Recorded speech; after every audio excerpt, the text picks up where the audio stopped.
Hello friends, आप सभी का हमारे यूट्यूब चैनल पे हार्दिक स्वागत है। आज हम +1 भूगोल का 7वां पाठ भू आकृतिक प्रक्रियाएं लेकर आए हैं।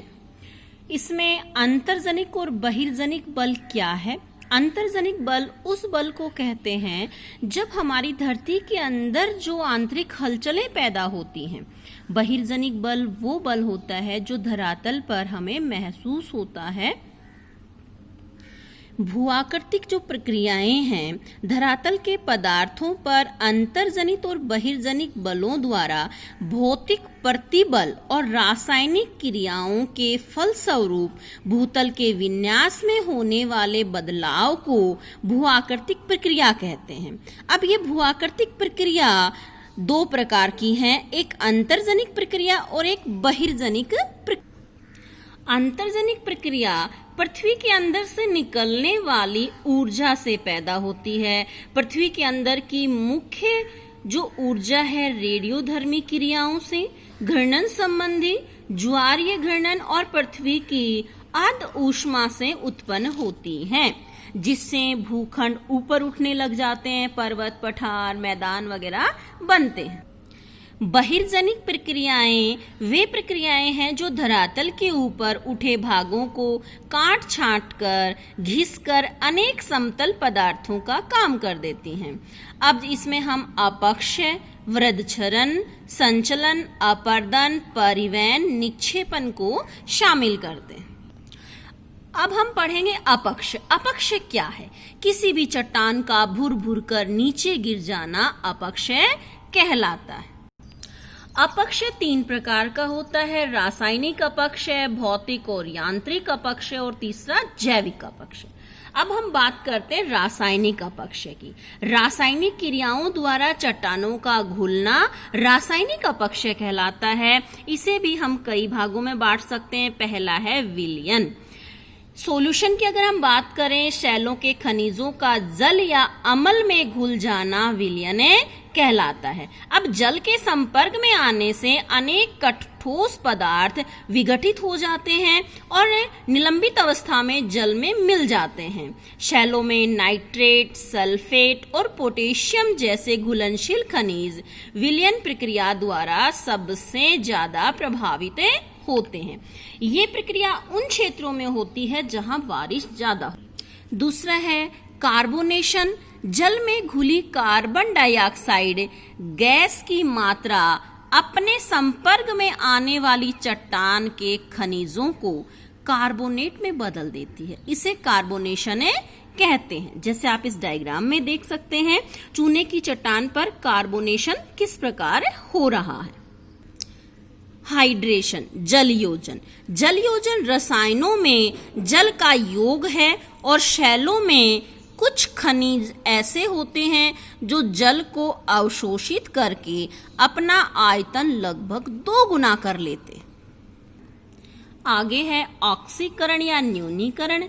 जल या आर्द्र वायु में मिली हुई ऑक्सीजन का जब लोहयुक्त चट्टानों में संयोजन होता है तो चट्टानें में स्थित लोह अंश जो है वो ऑक्साइडों में बदल जाता है और लोहे में जंग लग जाता है। लोहे में जंग लगने की प्रक्रिया को ही ऑक्सीकरण कहा जाता है।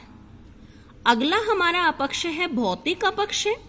शैलों का विघटन निम्न क्रियाओं के माध्यम से होता है।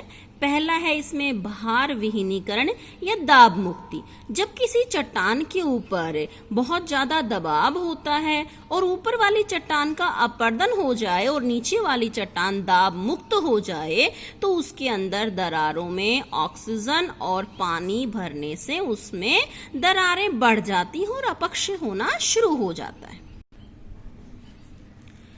इसका विघटन या अपशैलन होता है। विस्तारण से उत्पन्न इस अपशैलन चादरों का क्षैतिज विस्तार सैकड़ों हजारों मीटर तक हो जाता है और ये क्रिया सामान्य रूप से ग्रेनाइट या संगमरमर जैसी चट्टानों में अधिक पाई जाती है। इस प्रक्रिया से बनने वाले बड़े चिकने गोलाकार गुंबद को अपशैलन गुंबद कहते हैं। अगला है तापमान में परिवर्तन या विस्तारण। जब दैनिक तापमान में अंतर आ जाता है, दिन का तापमान ज्यादा, रात का तापमान कम, तो दिन में चट्टानें फैलती हैं और रात को चट्टानें सिकुड़ती हैं। बार बार कोई भी चट्टान फैलने और सिकुड़ने से उसमें दरारें पड़ जाती हैं और इस तरह से उसका अपरदन हो जाता है, जिसे हम पिंड विच्छेदे कह देते हैं। कुछ चट्टानें ताप की उच्चतम चालक नहीं होती हैं और सूर्य के प्रचंड ताप द्वारा उनकी ऊपरी परपट्टी तो गर्म हो जाती है, लेकिन नीचे का भारी भाग ठंडा रहता है। ये तापमान विच्छेदन अनेक चट्टानों को समकंकता भंग कर देता है, जिससे चट्टानों की ऊपरी परपट्टी मूल चट्टान से अलग हो जाती है, जैसे प्याज का छिलका अलग हो जाता है।